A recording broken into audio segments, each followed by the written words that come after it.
রাজকুমার মুভির তৃতীয় গান কেমন ছিল, দর্শকদের মাথাতে পারলো কি গানটি, সবকিছুই আজকের ভিডিওতে শেয়ার করব।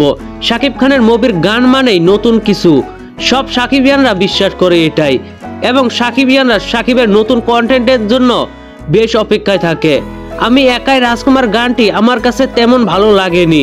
প্রথম প্রবলেমে হলো গানটির এডিটিং।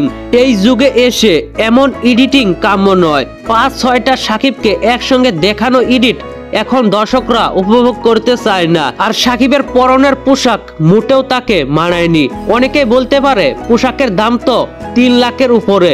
ভাই ৩ লাখ হোক আর ৩ কোটি হোক, সেটা ম্যাটার করে না। একজন মানুষ কাপড় পরে ভালো লাগার জন্য, সেটা যদি না হয় তাহলে সেটা পরে কি লাভ।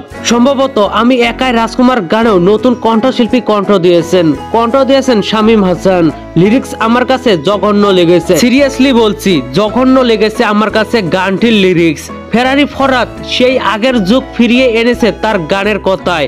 কোরিওগ্রাফার অশোক রাজা। সব মিলিয়ে গানটি আমার কাছে ভালো লাগেনি। হ্যাঁ, এটা মানতে হবে, আমি একাই রাজকুমার গানে বাজেট প্রচুর ছিল, তবে এডিটিং, কণ্ঠ এবং পোশাক দর্শকদের হতাশ করেছে। আমার এই ভিডিওটিতে 99% দর্শক নেগেটিভ কমেন্ট করবে, আমাকে গালি দিবে, তবে আই ডোন্ট কেয়ার। আমি এই রোজার মাসে মিথ্যা বলতে পারবো না।